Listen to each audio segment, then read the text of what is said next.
Hudson carries on that legacy today. We are grateful to have representatives from many of our international friends joining us here today. Many of them from some of our allies are research fellows and senior fellows here at Hudson Institute to improve our understanding and our ability to talk with friends and allies in substantive and continuous ways. I particularly want to thank Ambassador Sandhu for his work advancing the Indo-American relationship. He's been a great friend, and we've had many conversations with him, and I want to thank him for his great representation of India here and his diligent efforts to try to help us understand what's going on in India and in the Indo-Pacific. Thank you, Ambassador. For these and many other reasons, we are honored to host India's External Affairs Minister, Dr. Jaishankar. For this discussion, he's going to be joined by my colleague, Walter Russell Mead. This discussion is important, I think, as is evident to most people here, because both of our countries are at a critical point in the history of the world, and the future of that world is going to largely be shaped by our ability to work together and with other allies around the globe to create a better and safer future, rather than a more chaotic and a future filled with conflict. Therefore, this is a critical time for us to not only better understand, but better figure out ways to work together as we have never worked together before. Dr. Jaishankar is a member of the upper house of India's parliament. Before assuming his current role in government, he served as foreign secretary and has been India's ambassador to the United States and India's ambassador to the People's Republic of China, among other countries. I don't think I need to tell this group, he is one of the most respected diplomats in the world. He is considered one of the most competent and around the world, if people have problems, they frequently call him to help them sort it out. He is also the author of a best-selling book, The India Way, Strategies for an Uncertain World, which compellingly articulates India's current and future position in the world. And I recommend it highly. Many times people want to understand others through distance. I think it's very important to use the expertise of people who are at the front line and have fought deeply and experienced deeply the issues that are going to shape our world. Joining him for this discussion is Walter Russell Mead. He is the Ravenel B. Curry III Distinguished Fellow in Strategy and Statesmanship at Hudson Institute. Many of you know him as the Global View columnist of the Wall Street Journal, and he is the James Clark Chance Professor of Foreign Affairs and Humanities at Bard College in New York. Walter multitasks. He's author of numerous books, including the widely recognized Special Provenance, America's Foreign Policy and How It Changed the World. His newest book, Ark of a Covenant, the United States, Israel, and the Fate of the Jewish People, has been recognized by the New York Times and the Wall Street Journal as Best Book of the Year. Ladies and gentlemen, thank you for joining us for this important discussion. Please join me in welcoming Dr. Jaishankar and my colleague, Walter Russell Mead. And I think we'll begin with Dr. Jaishankar speaking for a few minutes, and then we will go to question and answer. Would you like to speak from the podium or from your? It would be yes. easier. Okay, terrific.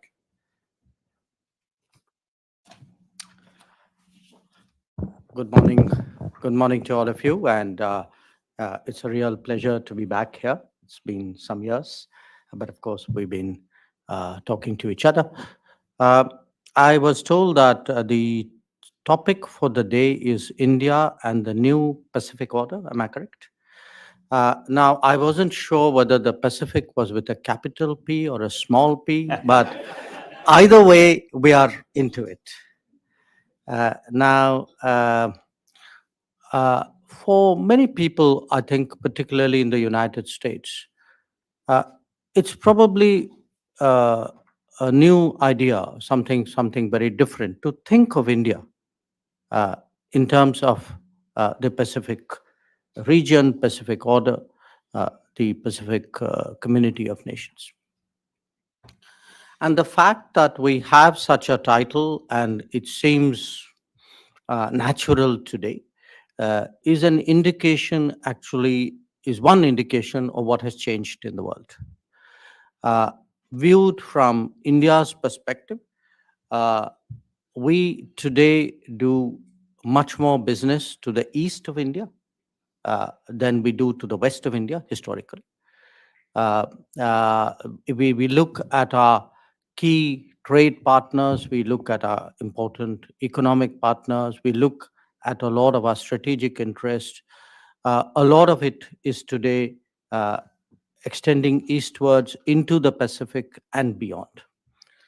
Now, what this has given rise to in the last few years is a concept of Indo-Pacific. That too has been readily embraced by many and contested by a few. But again, it's a concept that has actually gained ground. I often reflect on the fact that the separation, in a way, of the Indian Ocean and the Pacific region is something actually which was an outcome really of the Second World War. That if one looked at a global strategy and global understanding, before that, the Indian Ocean and Pacific Ocean were dealt with in a much more integrated way, with the emphasis on the Indian. So in some ways, what you are seeing today of the Indo-Pacific coming together, the idea of India contributing in many ways to a Pacific order, is something which reflects really the rebalancing that is today taking place in the world.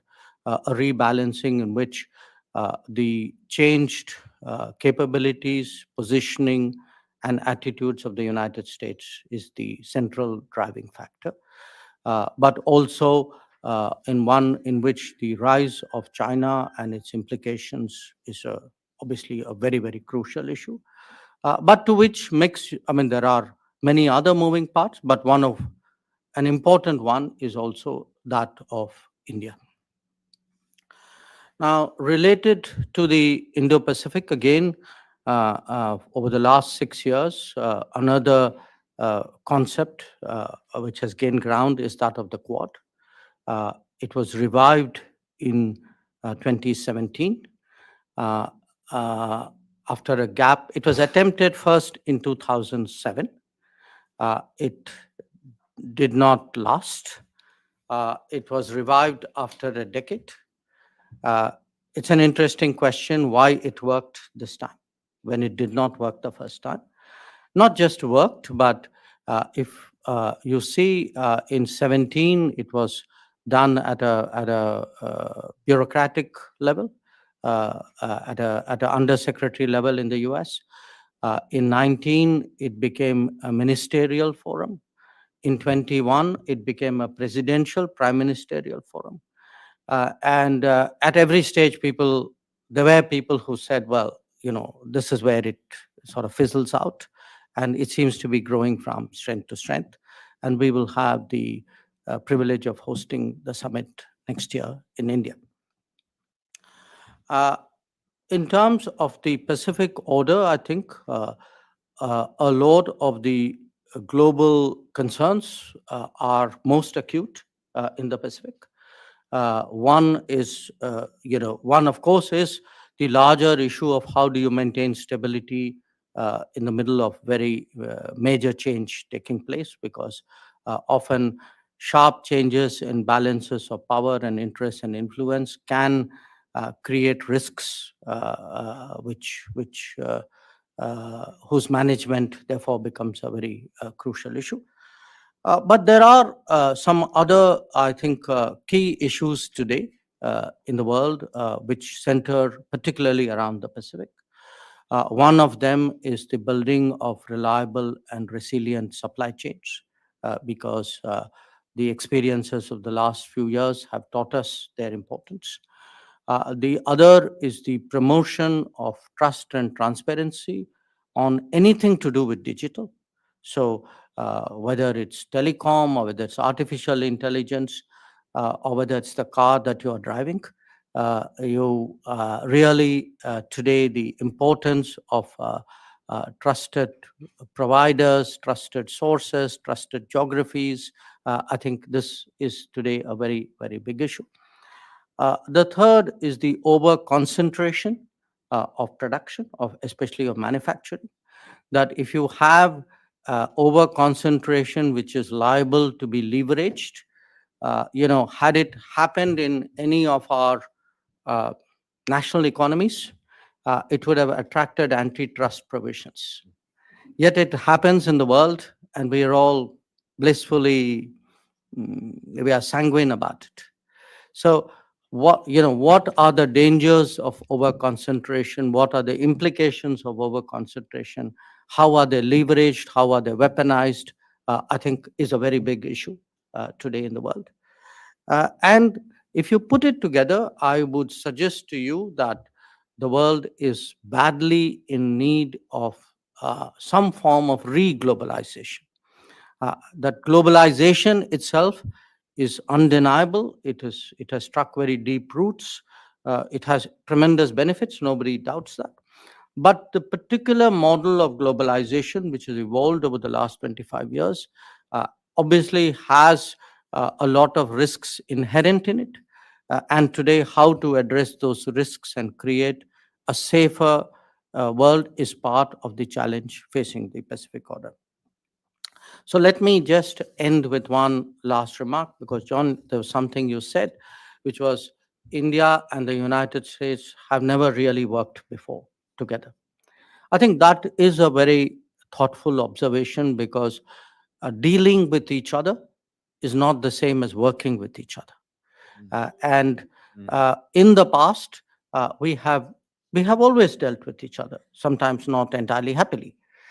But working with each other is really uncharted territory. It is a territory which we have both entered in the last few years. And it has required both of us really to overcome what my Prime Minister called the hesitations of history when he spoke to the Congress a few years ago. So how do we create that ability and the convergences and hopefully the comfort to work together? I think that would be very crucial to the future of the Pacific Order. So perhaps with those remarks, Walter, if you would allow me, we can start the conversation. Terrific. Thank you.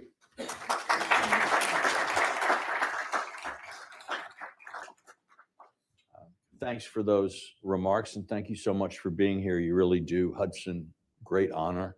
I want to say I'm especially grateful because while Hudson is a nonpartisan think tank and we work with people in both parties, many would say that Hudson has closer relations sometimes with the Republican Party.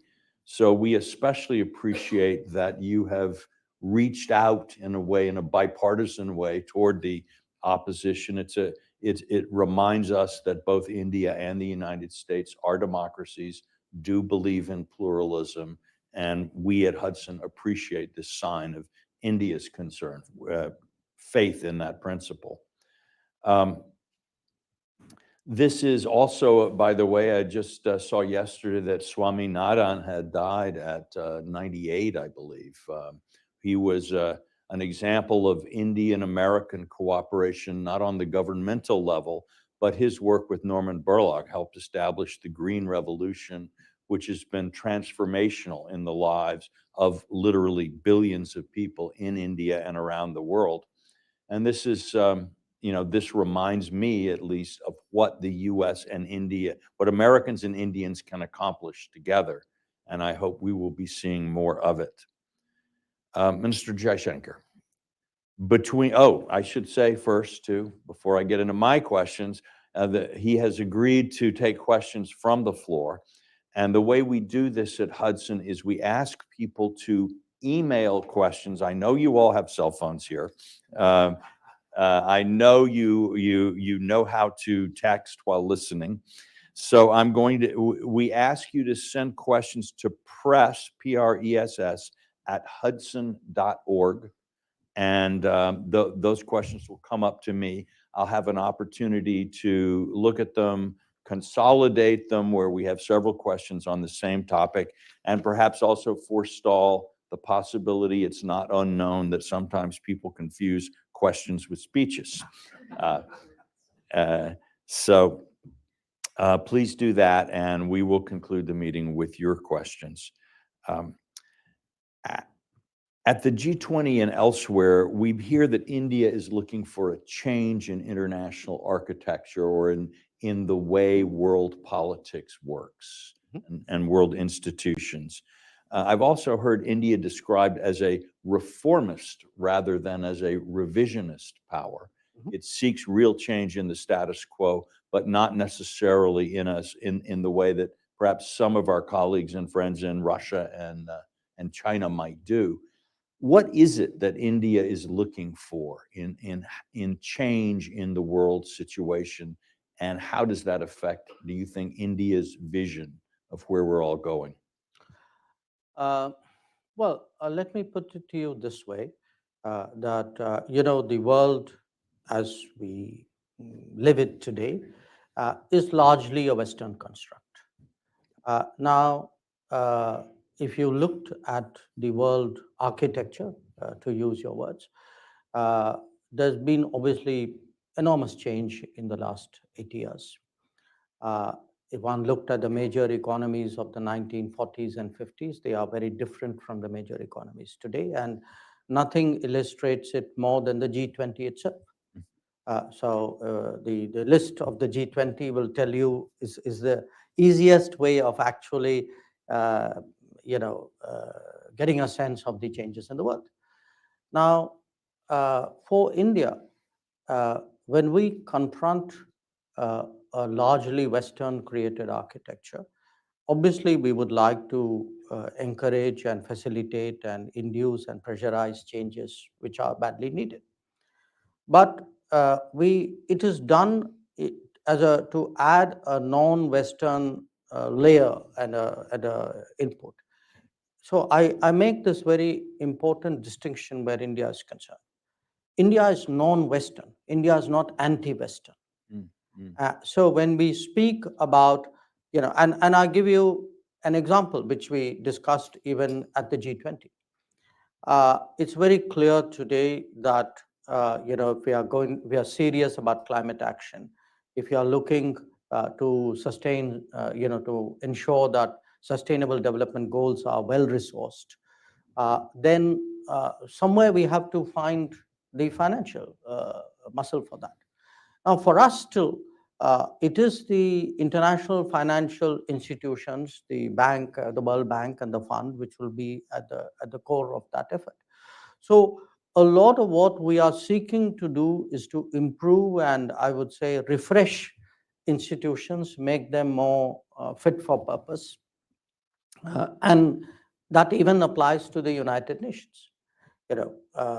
We do believe today that, a United Nations where the most populous country is not in the Security Council, when the fifth largest economy is not there, when a continent of 50 plus countries is not there, that United Nations obviously lacks credibility and to a large degree effectiveness as well.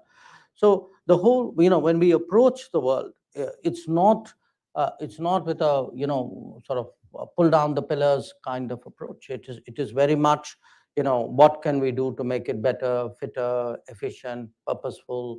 That's the kind of mindset we bring to bear.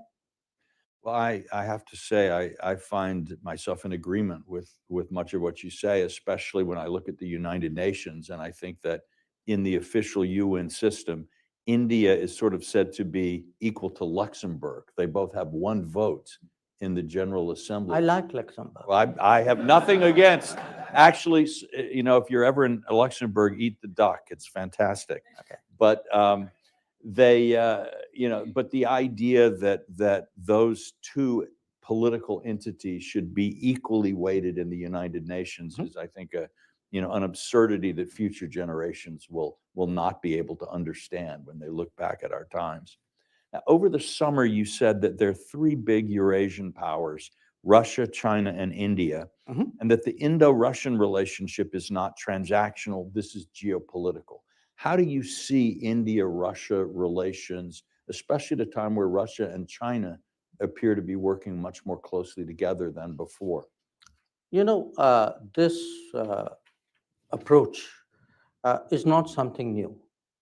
In fact, since independence in India, this has been the basic thinking about our geopolitical predicament, which is if there are three major polities occupying the landmass, the central landmass of the world, then how do you ensure that there is a balance, and how do you ensure you are not facing an adverse balance?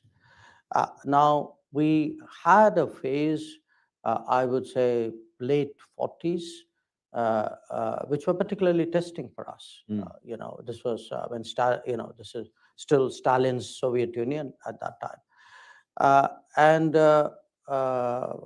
I think the Indian diplomacy very sensibly set to work on the basic international relations principle of your neighbor's neighbor.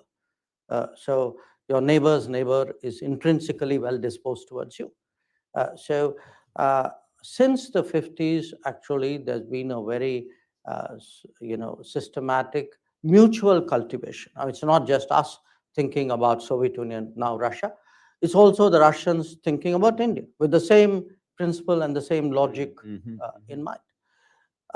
Now, that actually is such a powerful logic, at least in our part of the world, that if you consider international relations over the last 70 years, the US-Russian relations, the China-Russia relations, the US-China relations, Europe, pretty much every big relationship in the last 70 years has seen a great deal of volatility. You had sharp ups and downs.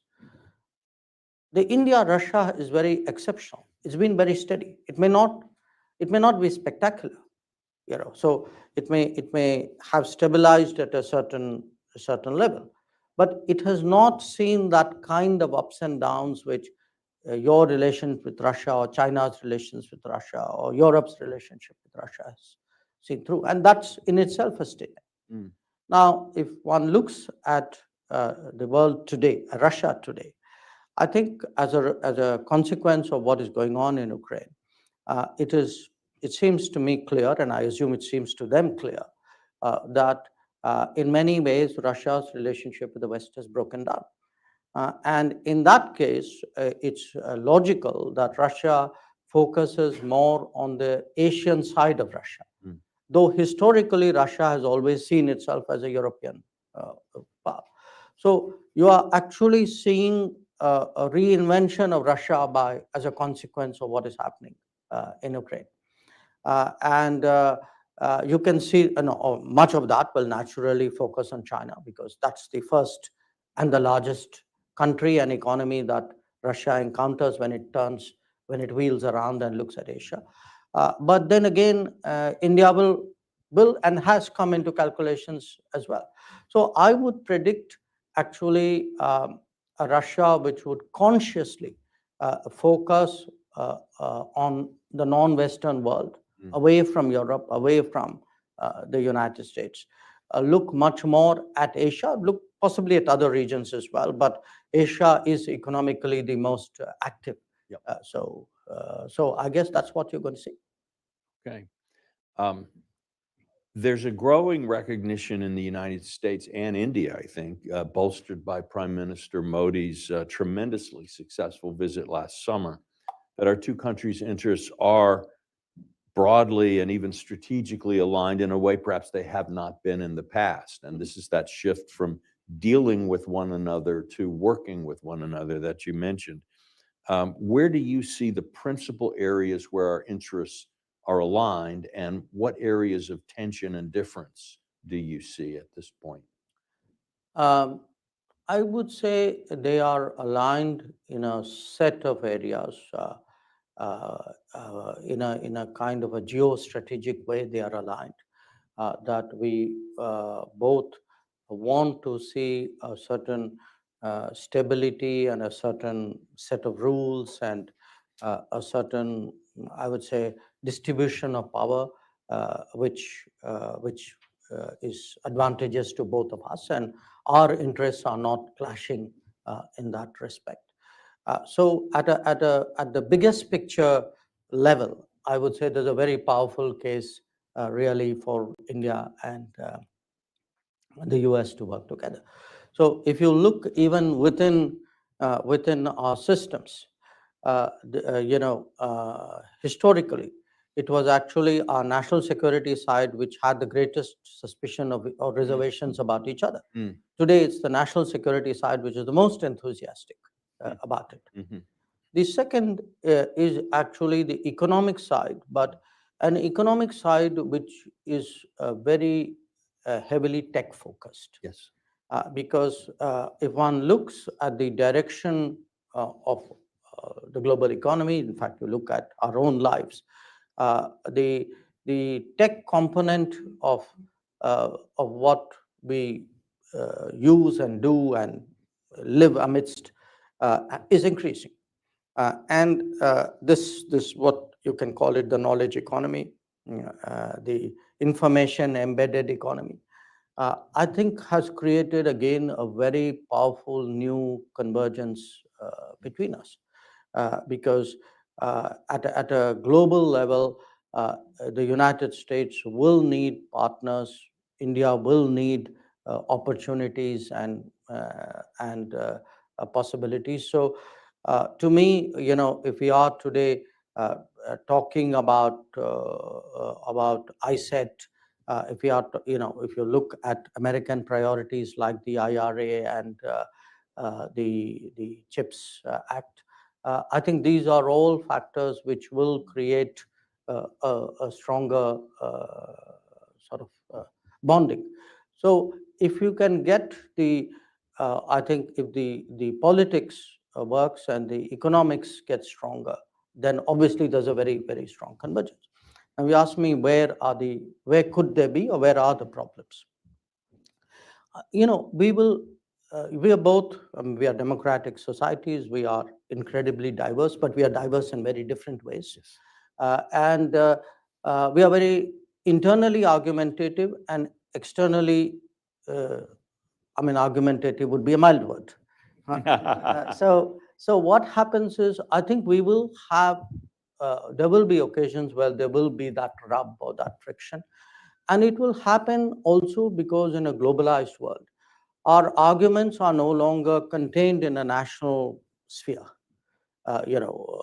People who have a viewpoint in India will reach out to people who have a similar viewpoint in the US and vice versa. Our today political arguments are very, very global. And often if you are having a global conversation, but not necessarily a global cultural understanding of each other, I think there's plenty of room there for friction.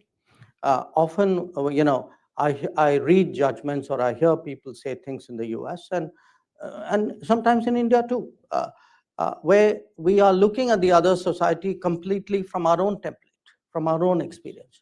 And I think that would be an issue. Well, I certainly would agree that both, from my experience, both Americans and Indians lead the world in moral lectures. We're both of our societies are. We've quite been doing good it longer though. Yes, no, you have a deeper experience. I won't deny. But kind of along these lines, I know that when Prime Minister Modi was here, a number of American representatives boycotted his address to Congress. Some did. I Yeah. don't know if I'd use the word a number. Well, a number can be a small Oh, number. It okay. doesn't have All to right. be a big one. And I know I wrote a column about India in the Wall Street Journal, and I got there was a letter to the editor from Cardinal Dolan, who was a very well-respected, a man I personally respect tremendously, to the Journal, expressing his concern that I hadn't said enough in my column about problems of religious minorities in India. So how would you sort of try to shape the conversation, or how would you respond to some of these concerns that people have here? It would be a mix because, I think different people if I don't know Cardinal Dolan, I'm a little more familiar with American politicians, including members of Congress.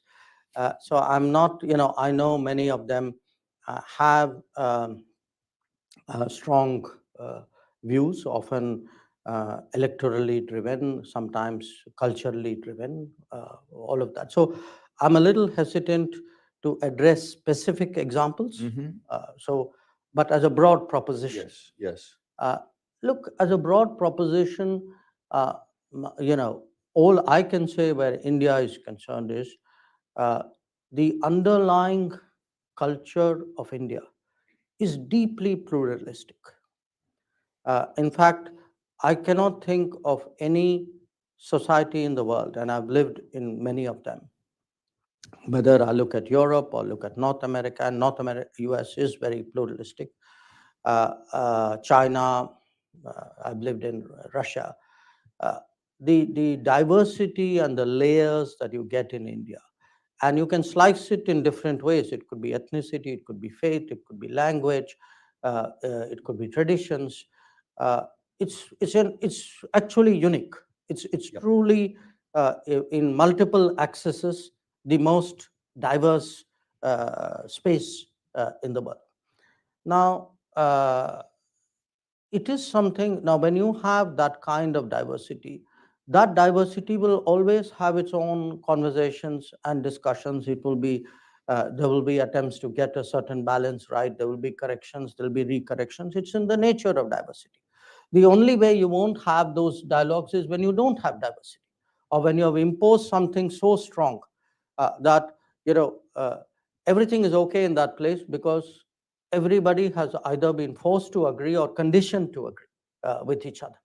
So we actually are a much more looser society, where there's almost a natural inclination to disagree, and that is our national character.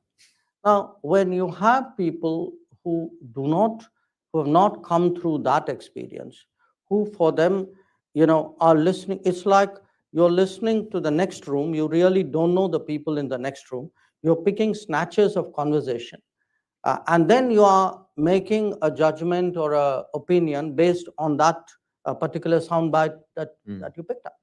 So today, since you brought up the issue of minorities in India, look, what is the test really of fair and good governance, or of the balance of a society? It would be whether, in terms of the amenities, the benefits, the access, the rights, do you discriminate or not? You know, and in every society in the world, at some point, there's been some discrimination on some basis. So if you look at India today, it's a society today where there's a tremendous change taking place, because people are the biggest change happening today in India is the creation of a social welfare system in a society which has less than $3,000 per capita income. Nobody has done that in the world before. Now, when you look at the benefits of that, you look at housing, you look at health, you look at food, you look at finance, you look at access, educational access, health access. There's no, I defy you to show me discrimination. I mean, in fact, the more digital we have become, the more in a way faceless the governance has become. Actually, it's become fairer. But as I said, this is a globalized world. There will be people, you will have people gripe about it, and much of the griping is also political. Let me be very frank with you, because we've also had a culture of vote banks, and there are sections who had in their own eyes a certain privileged access, who today may resent the fact that they don't. And it's a phenomenon with which you are not unfamiliar. And I think these will be the turbulence of a democratic society. Well, now we in the United States have had the experience not only of lectures from India, but lectures from Canada. And, I think You know, Dean- they look at you as the global South. Yeah. It's one of the more interesting relationships. And I think Dean Acheson once wrote an essay about Canadian criticisms of the United States, and he titled it "Stern Daughter of the Voice of God." But certainly the Canadian Prime Minister has made some serious charges recently. But I also see that from press reports that you have met while you're in Washington with National Security Advisor Sullivan, with our Secretary of State, Blinken, and that this subject has come up. Can you give us any information about how this is or isn't affecting U.S.-India relations, where this whole matter stands now from your perspective? Okay. Now, so let me start with Canada. Yes, the Canadian Prime Minister made some allegations, initially privately and then publicly. And our response to him, both in private and public, were that what he was alleging was not consistent with our policy. And that if his government had anything relevant and specific they would like us to look into, we were open to looking at it. Now, that's where that conversation is at this point of time. But to understand that conversation, you have to also appreciate that this has been an issue of great friction for many years with Canada. In fact, going back to the 1980s.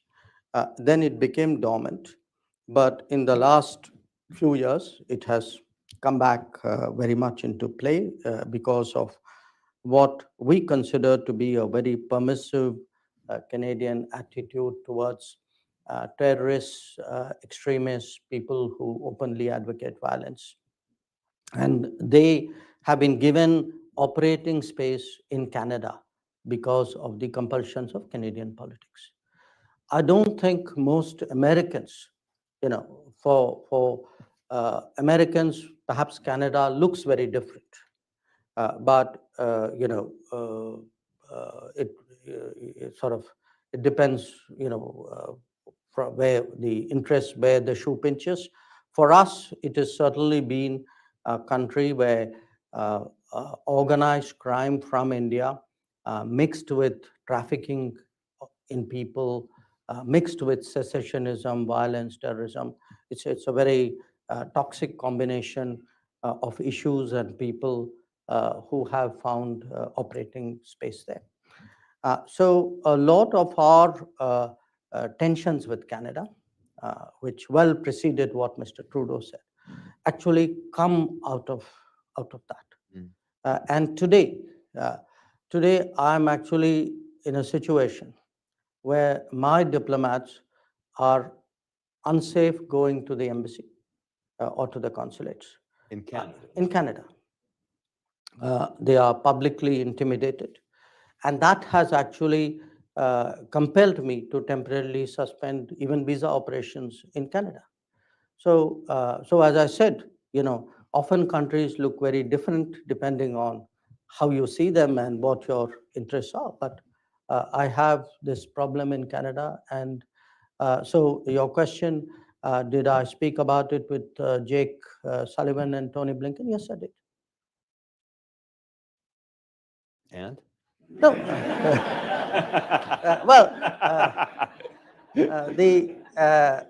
Let's put it this way. They obviously shared, U.S. views and assessments on this whole situation. And I explained to them at some length, what I gave you was a summary of the concerns which I had. So I think hopefully we both came out of those meetings better informed. Right. Well, thank you. Well, we are about to go to audience questions, and I see I have some here. But while I'm looking at them, do you have any advice for Americans who want to learn more about India? Where should young people or older people who are interested in this, where should they go to learn about this country that is looming larger and larger in American foreign policy and in world affairs? Um, look, it's hard to give general advice, but I would say, I mean, and this really flows from our own conversation today, that in whatever profession people are, I think it would be useful to try to see how that particular profession or that particular set of interests are doing in India, because there may be experiences there, uh, there may be thoughts there, ideas there, which people would find useful. For many years, India has been an absorber, an active searcher for best practices around the world. I think today we can also contribute to best practices. I mean, I give you some very different examples of this. Uh, I mean, you would have all seen that our very persuasive advocacy of yoga over the last decade has improved global health. So if anybody wants to get up in the morning and wants to have a better day, I mean, my suggestion is please, look at your phone and find the most conducive yoga practice. But on the other hand, if you are someone in the digital world, and you see really how creatively today, digital mediums and practices are being embraced. And I give you an example.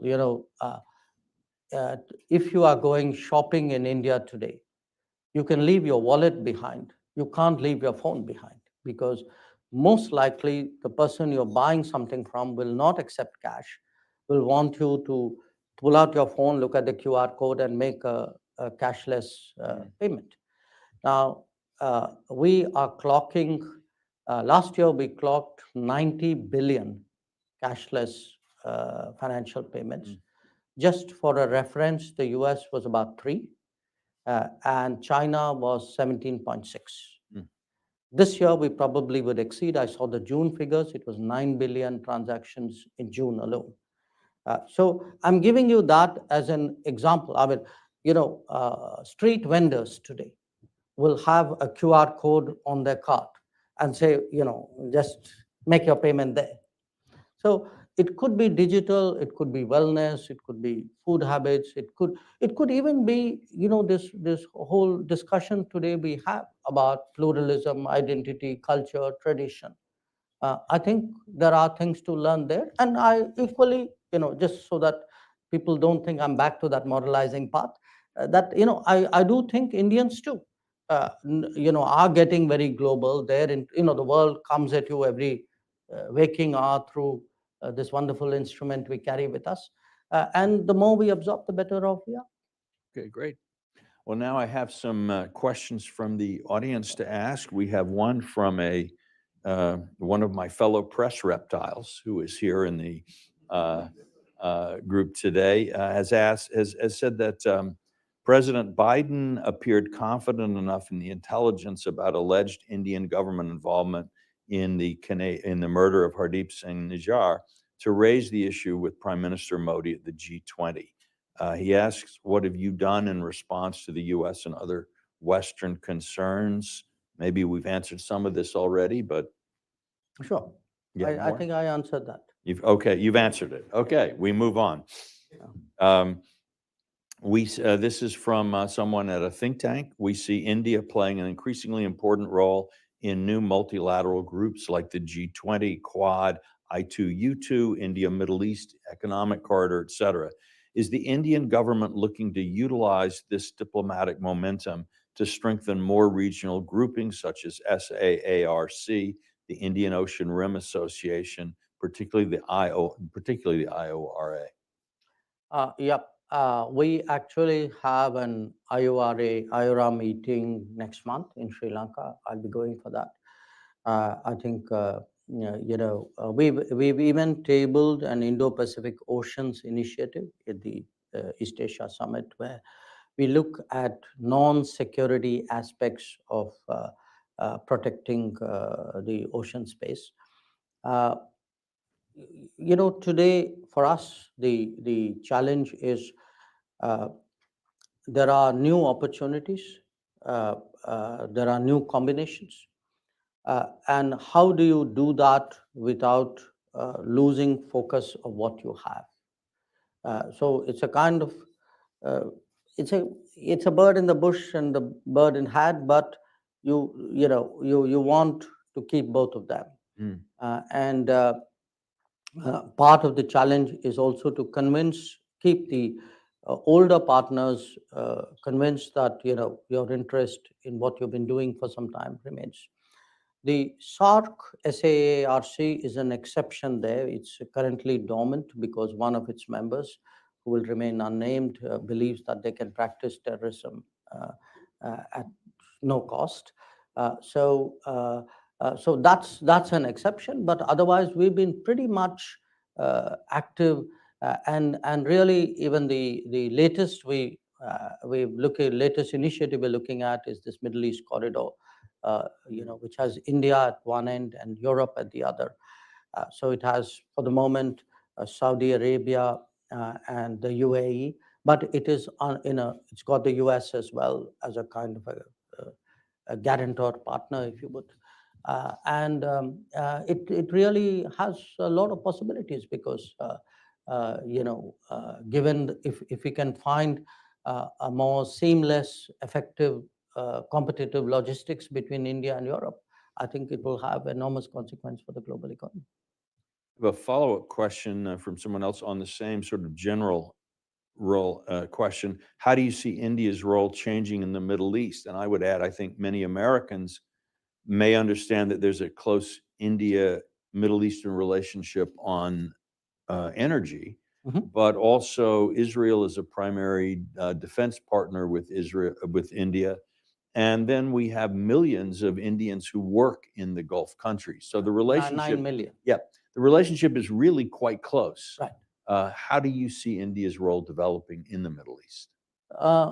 Well, I mean, you, Walter, touched on the energy side. You touched on the fact that you have 9 million expats in the Gulf. There's also the proximity, the historical connections out there. But we have to understand today that as India becomes a larger consumer, a bigger economy, our salience in the Middle East countries' calculations, especially the Gulf economies, is that much higher. For many countries, I think we are the largest trade partner of the UAE, and we would be among probably the top 3 of the Saudis. And it isn't just the volume of trade. We discovered during COVID, they discovered during COVID, that the Gulf is actually dependent on the daily food consumption for what comes out of India. So the economies have really got very, very deeply meshed. And today, the Gulf itself is in transition. If you talk to the leadership in Gulf, they are talking renewables, they're talking green hydrogen, and a lot of them are very enthusiastic in terms of digital progress.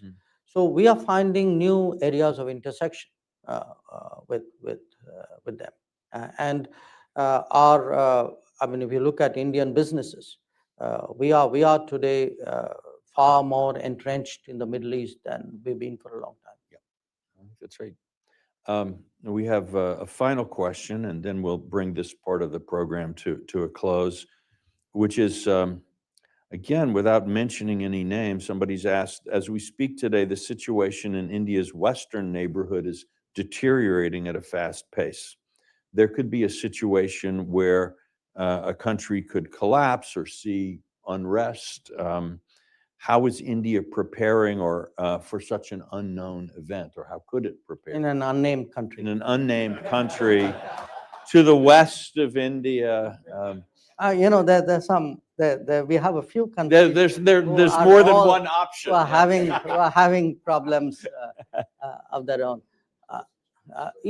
Look, today there are there are countries in different parts of the world in crises of different kinds. And we have a few proximate to us. We saw Sri Lanka, which really went through a very, almost an economic meltdown last year. And we had to step forward because, and they were engaged in a negotiation with the world, with the fund, and their needs were so immediate and so serious that we actually did the largest bilateral lending that we've ever done, which was we gave them almost a package of $4 billion as a way of stabilizing their economy.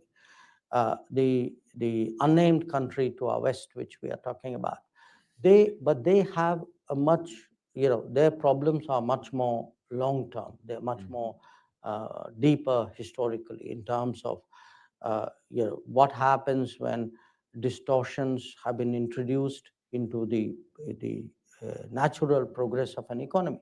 That if you have, let us say, excessive expenditure on the military, or if your borrowing has not been prudent, or if you have infrastructure which doesn't pay its way, I think there are a lot of factors there. In multiple chickens are coming home to roost at the same time. Right. Well, thank you very much. I know we're all grateful to Minister Jaishankar for his time. I'll ask you to respect that time as we go. He has a very busy schedule today, so he and I will head out here. There is coffee and other assorted delicacies in the back. I'm afraid more American than Indian. And in 15 minutes, we'll reassemble here where there's going to be a panel discussion led by Hudson's Japan chair and a very distinguished fellow and longtime friend of India, Ken Weinstein. And so I hope to see you back for that soon. Thank you. Thank you.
Minister Extraordinary. I am Japan Chair here at in a new Pacific Foundation and Hudson Institute.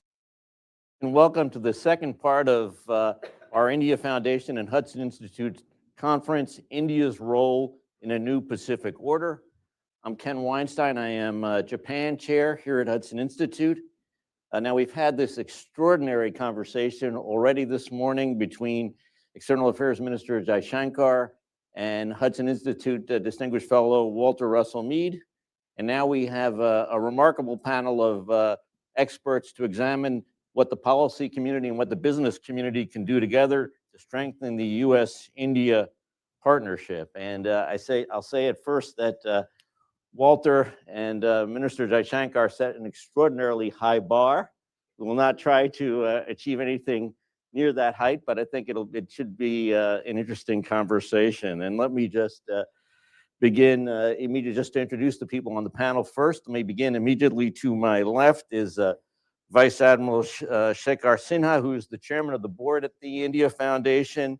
During his time in the Indian Navy, he was Commander-in-Chief of the Western Naval Command, responsible for security in the Arabian Ocean, the Gulf of Aden, the Persian Gulf, and he also served prior to that as Chief of the Integrated Defense Staff to the Chief of Staff's Committee. He has been widely decorated in India for his distinguished service. Next to the Admiral is Hudson Institute Senior Fellow Nadia Shadlow. Nadia was prior to joining Hudson, served as Deputy National Security Advisor for Strategy, and she is, of course, the principal author of the 2017 National Security Strategy, which really marked a new era in U.S. foreign and security policy. Prior to joining Hudson, she was a senior program officer at the Smith-Richardson Foundation. She also worked previously at the Department of Defense on Eastern European issues and has written widely on supply chain and East Asian issues in her time at Hudson. Next to Nadia is the chairperson of the Parliamentary Standing Committee for Finance, a member of Parliament, Jai Sinha. In the past, he was Minister of State for Finance and Civil Aviation. Prior to his career in public service, Mr. Sinha was a venture capitalist who, like many in the Indian diaspora, lived in the United States 20 years, graduated from Harvard Business School, the University of Pennsylvania, and IIT Delhi. He spent 20 years in Boston, and so he knows both countries extremely well and has a very critical role in the Indian Parliament. Lastly is our old friend, Steve Began. Steve is now Senior Vice President of Global Public Policy at the Boeing Company. Steve, of course, served as Deputy Secretary of State and had an important portfolio that, especially dealing with India. Prior to serving as Deputy Secretary of State, Steve was a corporate vice president at the Ford Motor Company, and prior to that, he served with great distinction as Chief of Staff at the Senate Foreign Relations Committee and also as Executive Secretary of the National Security Council here in Washington. So we're going to have hopefully a free-flowing conversation. There were a number of very important themes that were raised by Minister Jaishankar in his conversation. But let me begin first by turning to the Admiral. Let me turn to the Quad first of all. You obviously have deep experience in defense issues, follow defense transformation quite closely. Now, with the signing of the Japan-Australia Reciprocal Access Agreement in 2022 and the 2021 announcement of the Australia-UK-US Strategic Partnership, AUKUS, the US, Australia, and Japan have significantly deepened already longstanding defense ties to each other. Do you think India will ever have these kinds of ties with its fellow Quad members? Does it even want them? And where should India's role in the Quad be heading? Well, thank you, Ken, for the good introduction that you gave for me, though it's been a long time since I left service. Coming to Quad, it started in quite some time back, and I think that the other partnerships that you mentioned, AUKUS or maybe South Korea, Japan, and US, these are all complementary to each other. And I look at it in a very broad way. You see, today we are doing all this so that we can maintain the existing order, or we can have what is called the free and open seas, particularly in the Indo-Pacific. And for that to happen, these countries have to come together in various kind of groupings that you have. You have these groupings because Indo-Pacific is a very, very big area. And you have the Indian Ocean, you have some of the partnerships which are very specific to, more important to Indian Ocean. Some are specific to South China Sea, and some are specific to the Pacific. So I think these are all complementary to each other. They will all survive. And India has very much great interest in Indian Ocean and the Pacific, as the minister mentioned this morning. So my sense is that, yes, India is very much part of all this. It will continue to remain a very important part of the Quad. And in terms of, I mean, you drew there a very subtle distinction between the different regional areas that the Quad is handling. In terms of, do you, and India has obviously a different role to play in each of those areas, as do the other members of the Quad, but there obviously seems to be more of a focus on the South China Sea from 3 members of the Quad, and arguably less of a focus in India. Do you see that changing at all? I think the our policy of one China policy does not permit us to get militarily involved in the South China Sea. However, the Chief of Naval Staff is on record to say that should India's economic interests, they get disturbed, the Indians will very much, make themselves present and see how they can get over it. Having said that, in case the Taiwan Strait crisis it deepens, and suppose it heads towards a war-like situation, then I'm sure as a Quad partner, as a partner of Malabar, India will do all that has been expected from India to do, except for possibly physically participating in the war. Great, thank you.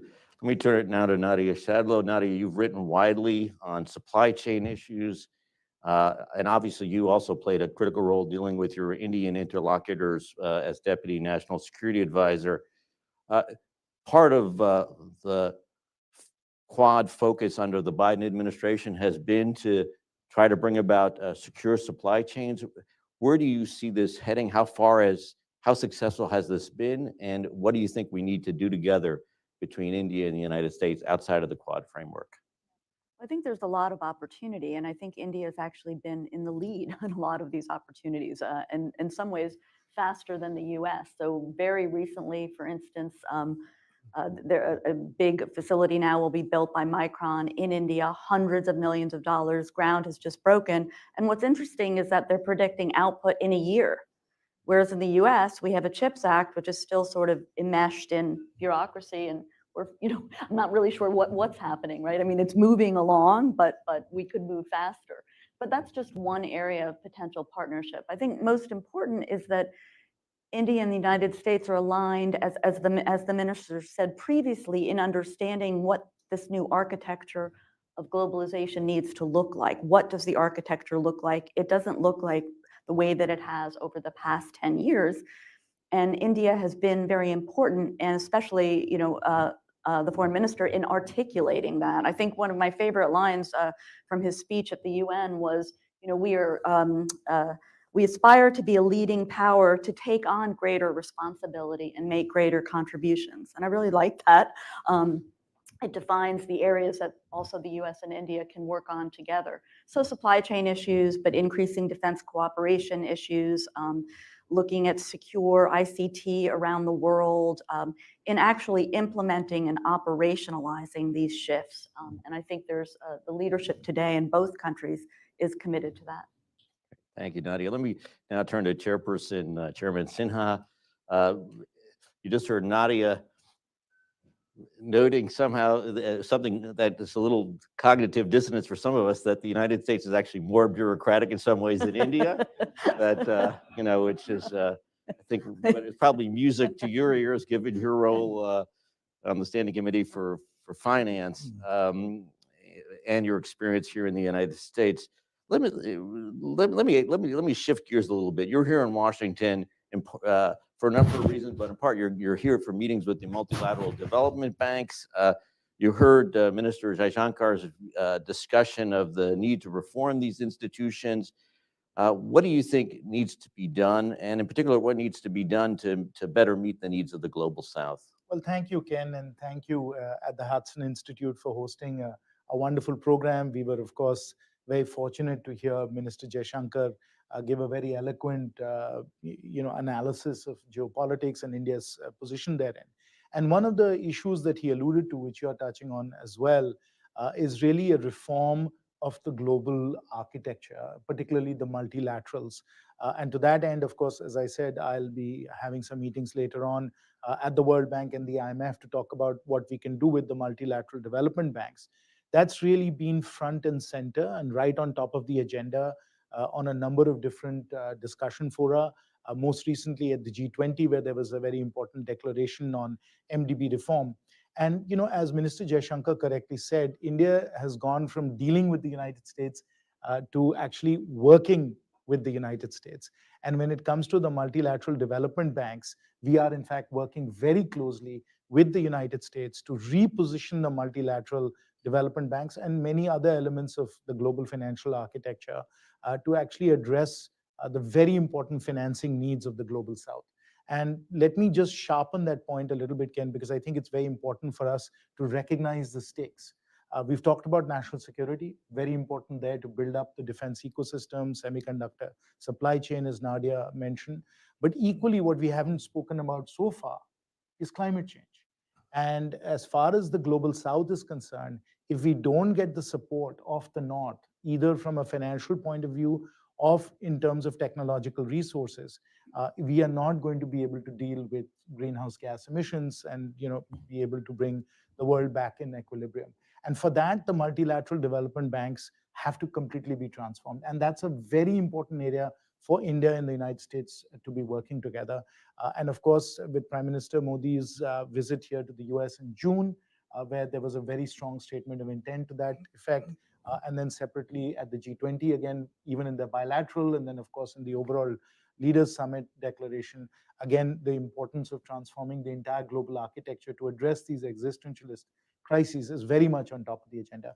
And that's a fantastic opportunity for India and the US to work together on a variety of fronts. Financing, of course, I've just mentioned, but also technology, very importantly, whether we talk about decarbonization technologies, you talk about nuclear technologies, you talk about transportation technologies, again, a tremendous area for working together. And then, of course, in the entire sort of industrial ecosystem as well. If we've got to build batteries, if you've got to build photovoltaic panels and so on, unless the India and the US ecosystems, the economic ecosystems come together, it's going to be very difficult for us to be able to get to sustainable prosperity. So we are at a very important juncture. We have to work together, and absolutely integral to that is the reform of the global architecture to do that, whether it is the MDBs or even as Minister Jaishankar mentioned, the UN, because that's the only way we can deal with and manage the massive global challenges that we are confronting right now. Let me ask you a quick follow-up, an important one with regard to the UN. Obviously, we saw the failure of UN institutions with regard to preventing the Ukraine war, and just the inabilities of those institutions really to react as such. And as a result, we saw both the revitalization of both the G7 under Japanese leadership and to a certain degree the G20, which was revitalized, though not focusing as much on Ukraine under India's leadership. India's vision of reforming the UN, would it empower the UN to deal with crises like this? We have to. Do we have a choice, Ken? We really have to take the multilateral institutions as they are right now and strengthen them. And exactly as Minister Jaishankar said, that if we want to move to a more equitable, prosperous world, the multilateral institutions have a very important role to play, but they are largely Western constructs right now. And that's exactly why they're not able to do their job. Somebody like India not being on the Security Council is indeed, just a a very clear example of that failure of governance that we have globally right now. And that's part of the reason why the multilaterals are not able to step up. And Minister Jaishankar correctly said that, we have a reformist view. We don't have a revisionist view. We don't want to turn the clock back. We want to take what we have and move it forward by reforming it and making it much more equitable and much more inclusive so we can address these very real challenges. Thank you. Steve, let me ask you, you have been involved in U.S.-India relations, for many years, and, we have been together in Delhi a couple of times before you were back in government. And seeing all the extraordinary progress that we have seen in the U.S.-India relationship, the partnership, there is still a sense in some circles that Indian and American policymakers are talking past each other. Have you seen this? Where do we need to go to make more progress in the relationship? Well, thanks, Ken. As a longtime participant in U.S. foreign policy decision-making, I long ago came to the conclusion that in international relations, disappointment is the delta between expectations and reality. That's not a call for low expectations, but a call for setting the expectations in a practical and achievable manner. To have been involved with the U.S.-India relationship over 30 years is let me just say, it's not one would not have been spared by moments of frustration, and I think that's fair to say on both sides. But I think in some ways the Indians are actually coming to grips with this evolving relationship more quickly than we are, but we're getting there. And we're getting there not just because we have a maturing view of India, but because we have also priorities that in relative terms force us to confront this talking past each other that I think you quite accurately identify as been a feature of the relationship. But all that said, if you put the U.S.-India trajectory on a graph, it would at a distance appear to be an uninterrupted improvement in relations over the past 30 years. There's just no question. There will be moments where the line might flatten out a little bit.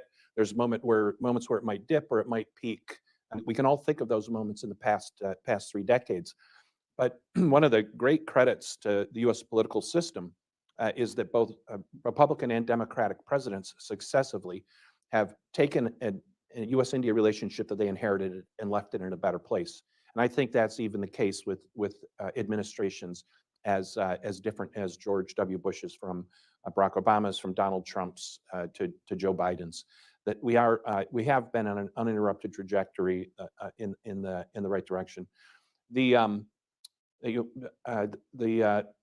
minister made a very good point that's worth underscoring, that one of the challenges in the relationship has been our tendency to project on the other side our understandings of how our political system works, our expectations or our understandings of our interests as they are, rather than meeting each other where we actually are. And I think, again, I have to give a little bit more credit to the Indians than to my colleagues in the U.S. foreign policy establishment for having arrived at that. If I was objectively assessing the performance of governments and how they grappled with what many parts of the world saw as a very disruptive presidency during President Trump's presidency, there's a few countries that came out of that period having handled it better than India. And why is that? I think it tells us a little bit about how India sees itself. The interests prevail above all, and pursuing those interests sometimes requires a deft and patient approach. For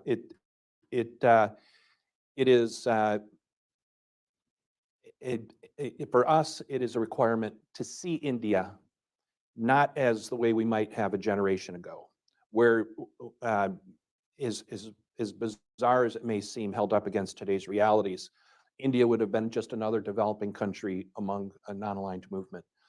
That is not what India is, and it's frankly never what India was. India's size and its scale and its potential in the world among U.S. partners is equal to only a handful of nations and possibly the European Union. I think honestly, we made the same mistake with China as well, with some negative repercussions over time. The way we looked at China and not understanding the size and the scale and the potential of China and how it would impact the world. But with India, we just have to, I think we have to set aside some of those notions that we might have held a generation ago and look at India as a major power. And I think that's going to help us free up the partnership that we all want to have. Ken, I'm sorry to interrupt very quickly here. I just wanted to say that, as a business person, not as a person who spent his whole life in politics, and I don't really have just a inside the Beltway view. I have a view of Boston and Silicon Valley and New York. And a lot of the friction and concerns that people have in DC are not shared when you get outside the Beltway. And if you look at the India-US relationship, it has blossomed well beyond the frictions of Delhi and Washington because of the business, academic, cultural, and people-to-people linkages that have happened. And it's well beyond just thinking about it from a Beltway perspective. And that's part of the reason why we have this momentum and dynamism in this relationship, because this natural partnership that's happening at a very organic level is, in fact, driving even the strategic interest now. Chairman, so let me ask you a personal question. You obviously, you were immensely successful, and you could have had an extraordinarily nice life in Boston, nice vacation homes, et cetera. And you decided to go back to India. And there's so much talk about the Indian diaspora as so critical to the future of the U.S.-India relationship. Did this happen suddenly? For those of us who are not familiar with your personal story, I think it's a fascinating one. I think it kind of embodies much of where we see the dynamism in India today. Well, I come from a political family, and many members of my family have either been in politics or in the civil services. So I always felt that, once I had achieved what I wanted to do professionally, it was important for me to give back to my country, which is where I'm from, and which is why I was successful in the first instance. And really the question for me and for many people in the diaspora also, I think, is that if we don't do it, who else is going to do it? So it really is that call to action. And obviously that's part of the reason why the relationship and partnership is getting stronger every day. Thank you. Nadia, let me turn to you. We're obviously seeing, and the minister talked earlier about reglobalization in his remarks. Now that reglobalization, in a sense, that India is pursuing inherently, as you mentioned earlier, and have mentioned earlier in your writing, involves a certain amount of de-risking from China. And in a sense, that movement will bring India closer to the West than it currently is over time, even if there has been significant progress over the last few decades. Now, as that happens, how do you see that impacting India's role as kind of voice of the global South? Do you see will India eventually be forced to choose between the West and the global South? I mean, I think that's my Indian interlocutors, but I think India has made clear it doesn't intend to choose between the two. And I think the United States is sort of also moving away from a sense of you have to make a choice, right? A recognition that instead of that dialogue, really, it's more about what happens in practice, right? The operationalizing of these new connections of new manufacturing hubs and centers, new ecosystems around the world centered on technology and manufacturing. And so I think in practice, we will benefit from a renewed India, which is open to being a center for manufacturing and in a whole range of areas, right? We saw that with Apple. So I think it will be about operationalizing than less about forcing both countries, forcing India to take a side, because it's not going to take a side, right? As Indian leaders have said, it's about their national interests, and their interest is to remain a participant across the board. I think, de facto, this relationship will end up helping us achieve more diversification in our supply chains, and change the vulnerabilities that we currently have. So, but it's about the operationalizing. Thank you. Admiral, let me ask you, there's so much talk, obviously, here in Washington, around the world about the new Cold War, the return to a bipolarity between the United States and the People's Republic of China. Now, some have argued, and particularly in Japan, that what we're looking at now is not going to be over time a bipolar world, but potentially a tripolar world. India becomes this pole of deeper attraction, both to the global South through its manufacturing prowess, through its economic prowess. And do you see this? Do you see a possible tripolarity? Do you see India pulling closer to the U.S.? Do you have any sense? I mean, what's your sense of the future strategic landscape? Somehow I don't agree that it's going to be a tripolar world or a bipolar world. Mainly because if you see the economy and the scientific developments in most of the countries, the gap with the US or any other advanced country has reduced quite a lot. And therefore, you will have many contenders of leading those poles in various parts of the world. And I just broadly mentioned that, I see this entire Indo-Pacific, certainly in 3 sections. And you find that the countries in these sections by themselves are economically and scientifically, they're so advanced that they can actually become their own poles.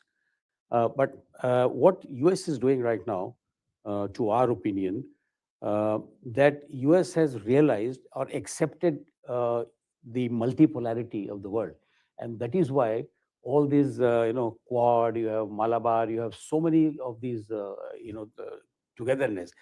So I think that with the ISET coming into being, US is also having accepted the multipolarity. It is also doing technopolarity, if you like.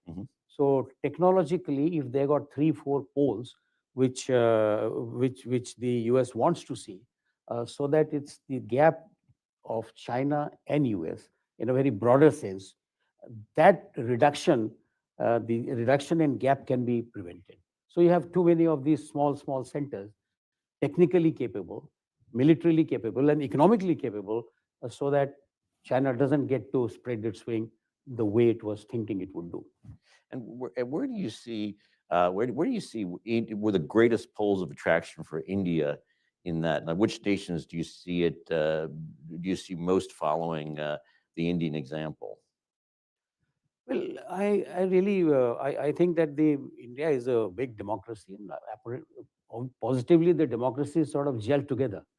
Because if it is a chaotic system, it is chaotic everywhere.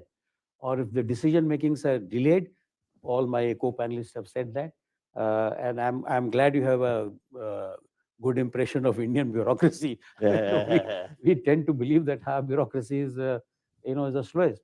But I think the pull of the democracy is just like it is in the Quad, that will continue to be main attraction, and most of the democracies will probably look at this as an example.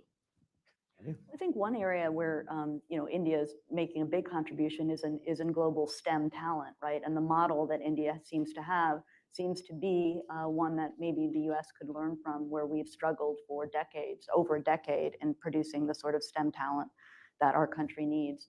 But separately, I wanted to make one point that could be, just so that we're not all in agreement, and just to add, add some potential area of disagreement could be in a future Republican administration. I think there is less confidence in the ability of the large multilateral institutions to accomplish things. And I think that you will definitely see much more of building on the coalition side, AUKUS, other countries. So I think that's one area of potential, pushback, a sense of we can't work through these institutions that have not performed well for now, in many respects, and some of the key challenges, whether it's climate, whether it's electrification, power, energy, and security, that there'll be a pressure to move around them or to work within them in smaller coalitions. Just a thought. Yeah. And let me on that point, let me turn to Chairman Sinha and ask about the role of the private sector with which you alluded to earlier with regard to the MDBs, which I think in a future Republican administration, obviously there would be a greater focus on trying to leverage private capital and to try to do so more successfully than has been done in the past. Your thoughts on Okay, and that's exactly right. And Nadia is correct to say that we have the same diagnosis, which is that the multilateral institutions have not done the job that they were supposed to do. Now we have a choice. Either we discard them and go to bilateral relationships, or we reform them. And we've taken the position that we should reform them because unlike the US in some ways, we also believe that we represent the voice of the global South and the interests of the global South. Because it definitely looks to India for leadership, and which is the statement that you were alluding to from Minister Jaishankar at the UN as well, where he said we need leadership because we want to take on more responsibility, and part of that responsibility is representing the interests of the global South. That won't be served in a bilateral situation. Can India forge something with the US and serve its needs? Yes, but that doesn't serve the rest of the global South. So we have no choice, as I said. We have to reform these multilateral institutions so that they don't just work for India, but they work for the world.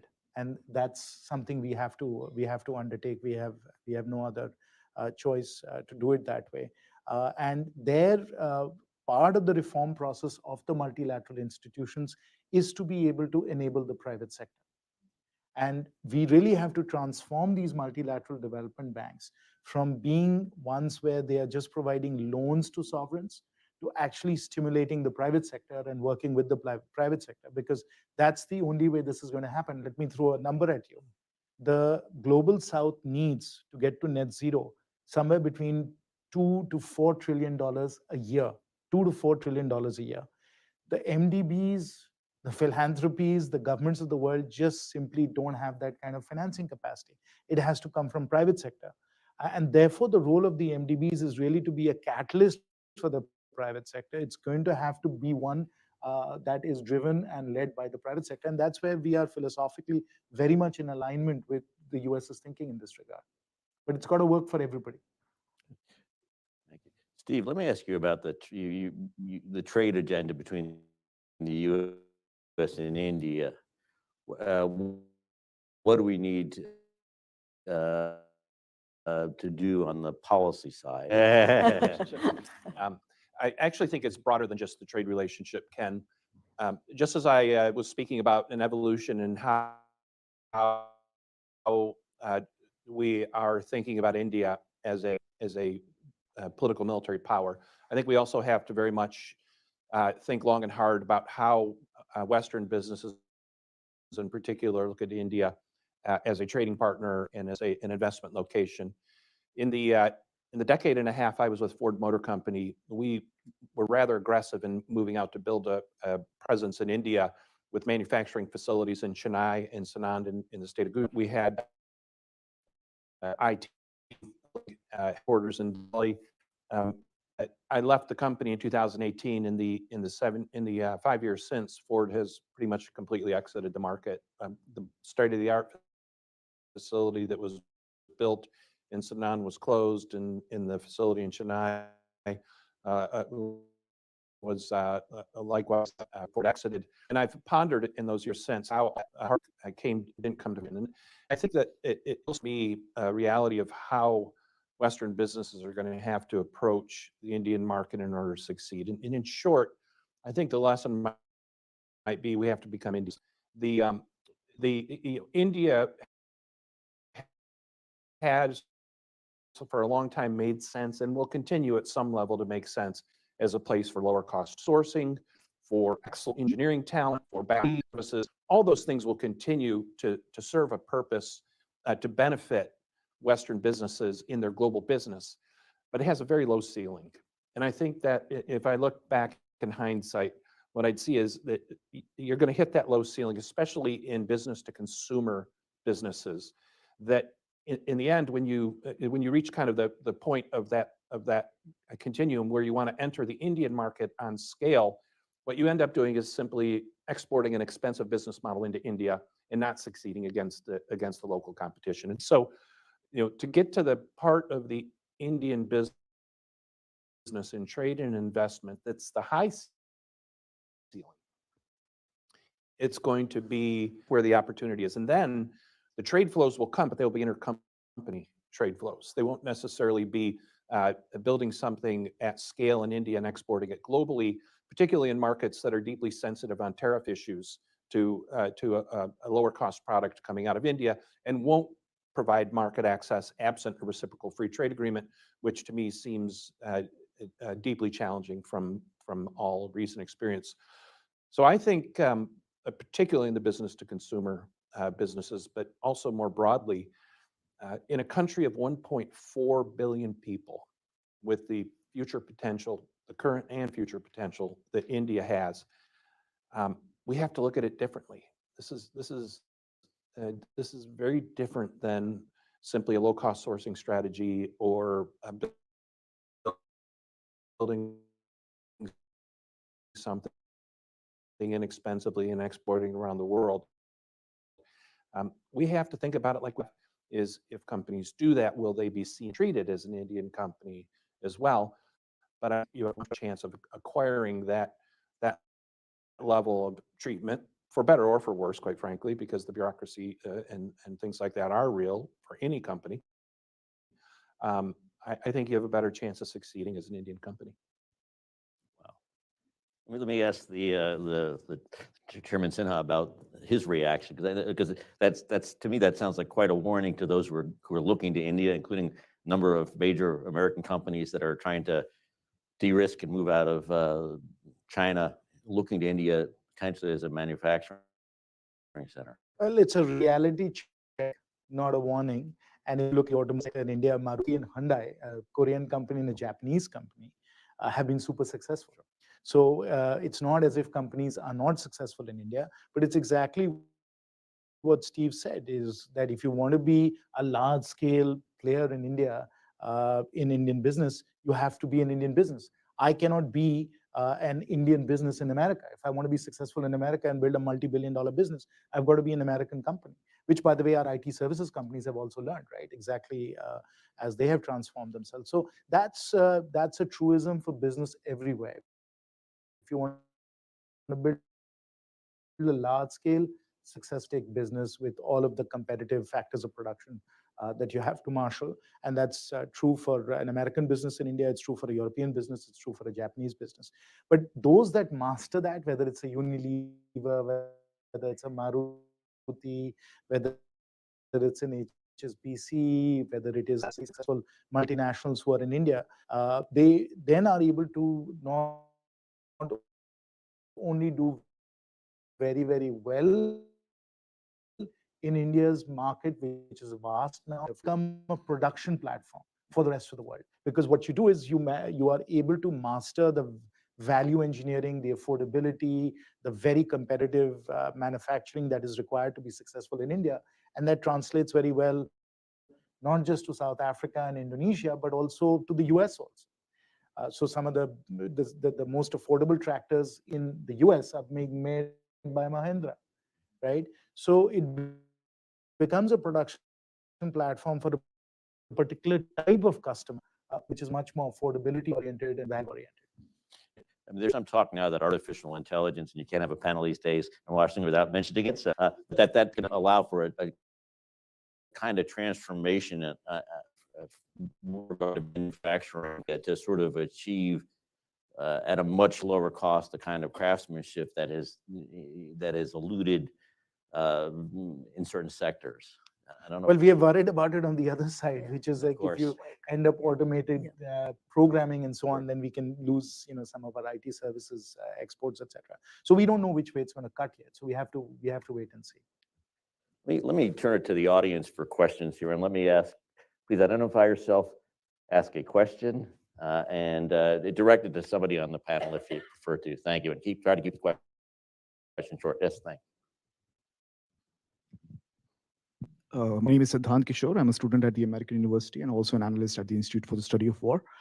My question to the panel is about freedom of navigation operations in the South China Sea. So one consensus in the United States is that the warm reception of Prime Minister Narendra Modi and the partnership agreements that were found, the understanding is to have India on its side likely invasion of Taiwan, or perhaps a more coercive assertiveness in South China Sea.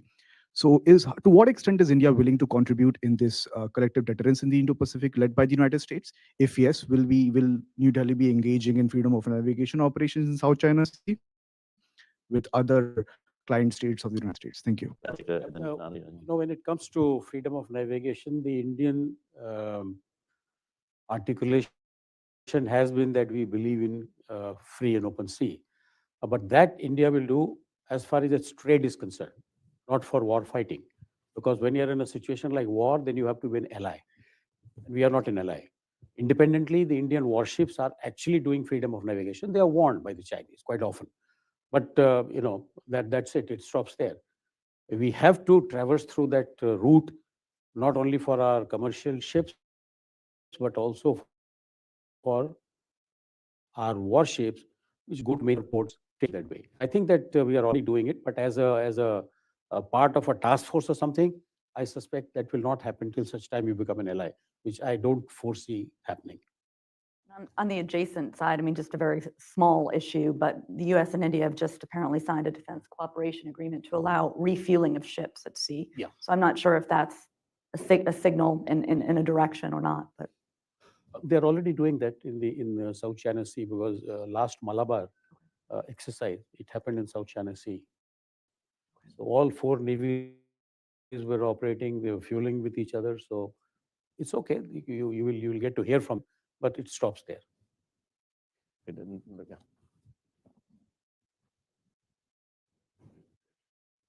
Mr. Sinha, can I ask you a more domestic question? So back when demonetization was done, the black money in the real estate took a hit, and then a lot of homes became affordable for the middle class. Since then, we have become a more digital economy. At the same time, the black money has risen again in the Indian real estate. So my question is the government thinking about phasing out the 500 rupee notes, because that's probably the biggest note, and then that probably could help stabilize the real estate, and then we make it more affordable again? Well, I'll have to reject your statement where you say that there's more black money in real estate now, which isn't true, because we brought in a number of controls to prevent cash usage in real estate transactions or in transactions in general. And of course, because of the circle rates having gone up and so on, if you do a transaction that looks very dubious, it's instantly flagged. And as a result of that, plus of course the real estate regulations that have come in through RERA, I think real estate as such in India now is very much being operated the right way in the legal and correct way now.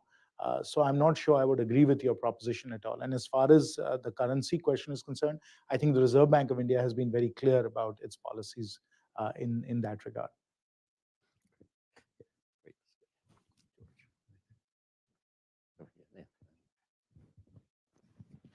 Thank you very much.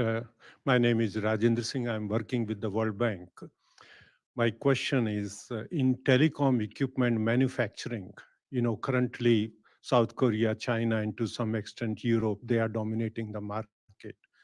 How India and US can work together so that we also have our share of the pie, particularly in telecom equipment manufacturing. I know India is doing a lot of work on 5G indigenous technology development. So can there be a good collaboration between the two countries? Thank you.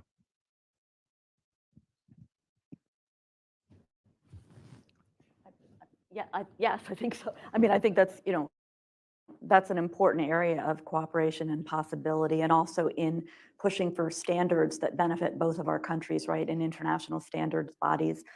So I think it's a great opportunity to move, in that direction. I think when Steve was at the State Department, you'll know more, but there was an effort to sort of work on clean networks and working together to produce, to develop clean networks in the ICT area. Yeah, so I think the economic imperative can't be separated out from the national security imperative when it comes to networks. And we've seen cooperation with a number of countries, including India.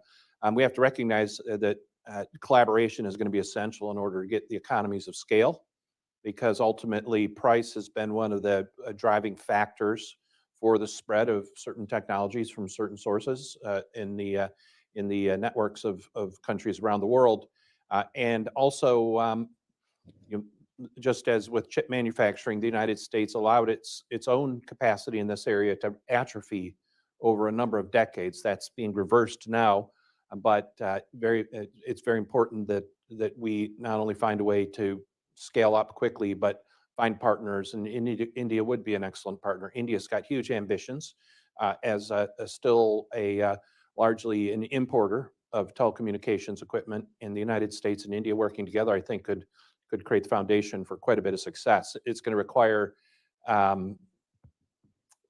regulatory steps that are going to allow that. It's going to stand on a foundation of trust between the United States and India along the lines that Nadia just described, the trusted network approach that the United States pioneered. But I think in broad strokes, the United States and India do see this very similarly. Can I add? Yeah, please, yeah. I must tell you that the ICT agreement, which is stands between by India and US, it is articulated in this document that US and India will work and use the ICT to develop both military and civil communication technologies, including 5G, advanced technology like 5G. So it is part of the one of the agreement paragraphs in the ICT document. So there is no doubt that it will improve. It may take a little bit of time. A lot of money is being sort of sunk into this from both sides. So hopefully you will see it. George, and then we'll go to Cleo. My name is Madhukar Adi. I'm from Houston, Texas. I work for JP Morgan Chase and active community member. The relation in the industry of aviation between India and Boeing, it goes probably around 8 to 9 decades. That's when the journey started. My question is, a lot of developments happened in terms of collaboration, like in India, like research and development, supply chain and all that. But are there any plans for Boeing to have the direct manufacturing that can happen in India in the near future? Thank you. Thank you. So first of all, I do want to credit Chairman Sinha for his incredible contribution to deepening Boeing's relationship with India. And Boeing has a very successful business. Boeing is today the largest aerospace manufacturer in India. And we do have manufacturing in India in different parts of our business, keeping in mind that we're a full spectrum aerospace company, not just in commercial aviation, but also in defense, in services and space. In the aftermath of Prime Minister Modi's very successful visit this year, we've expanded plans in India in some particular areas of focus that we discussed with the Prime Minister, including increasing the number of women involved in aviation in India, which is a real opportunity because, quite frankly, aviation, both in the manufacturing side as well as the operating side, is facing a huge deficit of talent right now globally because of the expanding demand for air travel around the world.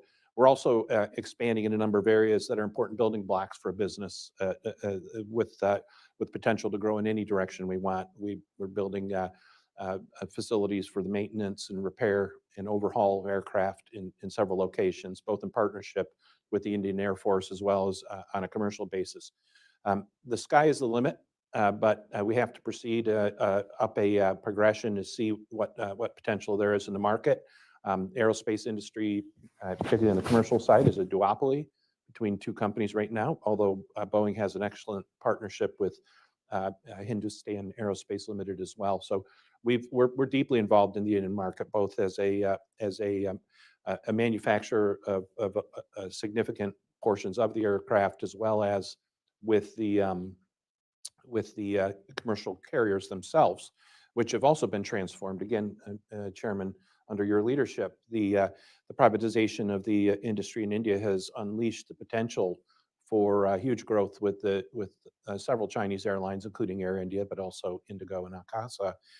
And it's very much a market competition now too. So there will also be certain imperatives on how you find the most competitive way to do business, not just with Indian aerospace companies and carriers, but also with global markets. So I think it would be premature to make any predictions on where this future goes. But I would just say that the ceiling seems very high if one grows the business strategically like we hope to do in India. Thank you, Steve. But I will say now that for India, the sky is not the limit. We landed Chandrayaan-3 on the south pole of the moon, so we are reaching for the Yeah. stars now. And as a space company as well, it Yeah. wasn't lost on us that price tag was $70 million for that. That's right. for We that. did it very affordably, Yeah. and that is one of India's great And strengths. successfully. And I can say to you as the former aviation minister that we are very committed to growing the entire aviation ecosystem, aerospace, space, all of that in India. It's obviously commercially very important. It's strategically very important for India. And we look to valued partners like Boeing, like Airbus and others to actually start to really grow Indian manufacturing in aviation and in aerospace as well.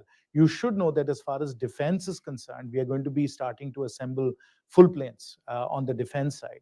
And we very much want to be able to also make commercial airliners. We already make smaller 19-seaters, which we are doing in Kanpur right now. So there's no reason why we can't eventually be able to make commercial airliners as well, which of course, Boeing and Airbus and others will help us get there.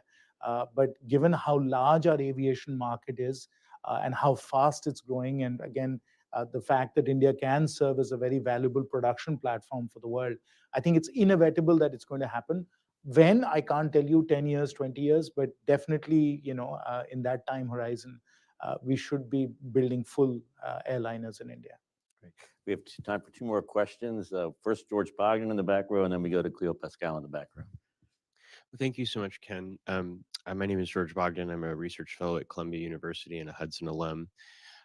Recently, the new president of the Council on Foreign Relations, Ambassador Froman, said that one of his objectives is to rebuild the Washington Consensus. And I wonder, in American-Indian relations, whether you think that that kind of project has a kind of inherent irritant in that it suggests a kind of pretension for universality and how Washington might see things. So if you have any comment on that, appreciate it. Thanks. I'm not sure I know what the Yeah. Washington Consensus Uh-huh. is on India, but I will say, I will repeat what I said earlier, which is the trajectory is quite good. I don't think we're in any desperate need of a rebuild in U.S.-India relations, and so I didn't see the comment, so I don't want to unfairly disagree with the gentleman who said it, but I will say that I think the most pressing need in the U.S.-India relationship is some hard work. We already have a very ambitious agenda, and it's one that, thankfully, as a foreign policy professional, I find is supported by the largest part of the spectrum of American politics when it comes to foreign policy priorities. The India relationship is one that's cherished by both Republicans and Democrats in the United States of America. So we don't really, from the U.S. perspective at least, I don't see any need to rebuild anything. What I see the real opportunity ahead of us is to build as fast as we can. I think it's probably, I would just add, probably the wrong phrase to use, right? Based on especially what the foreign minister said earlier. So it should be a consensus around a set of principles, right?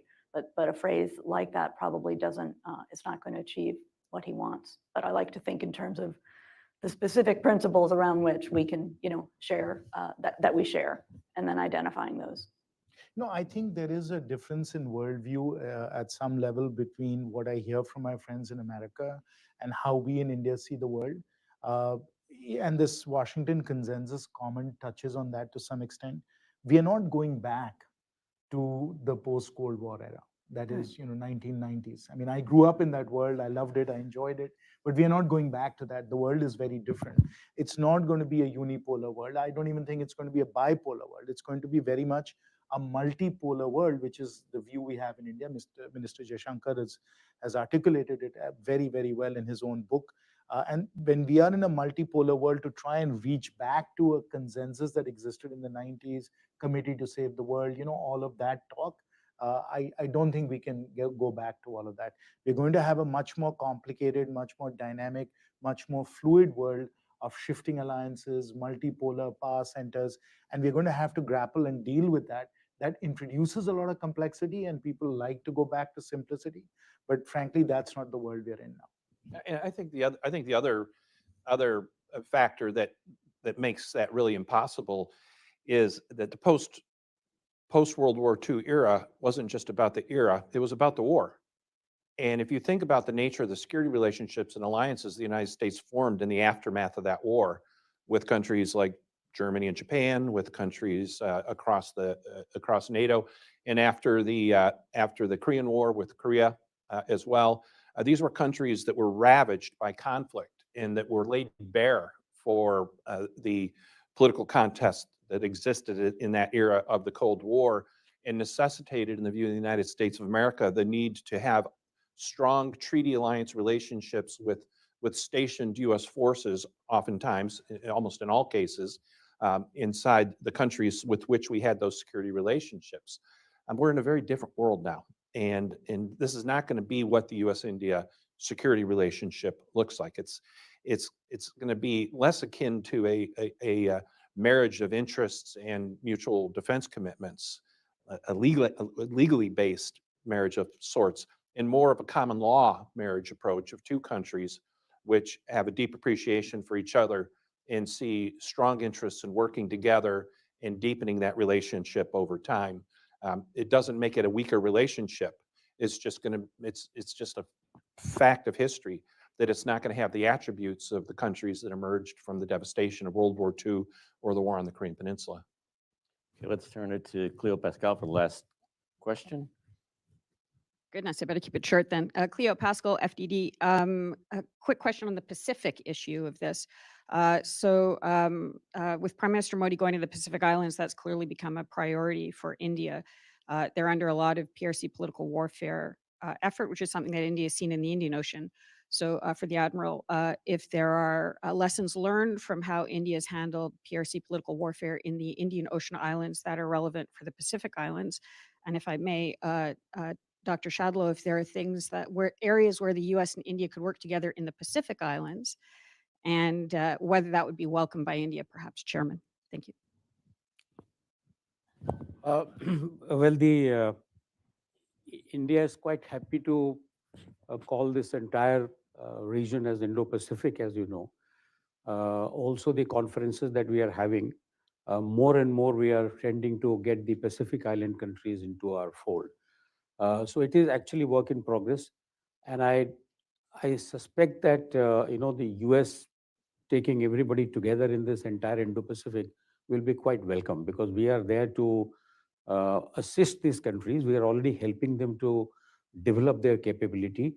Some of these capabilities which are the lawmaker mentioned now, and our foreign minister mentioned about it. For example, the communication, other technologies, skill development, financial transaction, digitization. So those kind of soft approaches India is already doing with this country. But making it more security related, I think we are some distance away. I think that we could actually do a lot in other areas. Critical minerals is one area as well. Seabed mining is a really important area, and it also helps to diversify our in that area, which we need, right? And secondly, I think also in terms of infrastructure building, we can work with the Indians on some infrastructure-specific projects. I think it's a really great opportunity, and I think it's good that the leaders of the Pacific Islands came to Washington last week, and it was an important initiative by the Biden administration that we should give them credit for. Other comments? Well, on that note, I'd like to wrap things up. I want to thank the panelists. I want to thank the India Foundation. I want to thank you and the audience, and this really was a remarkable conversation. So thank you so very much. Thank you. So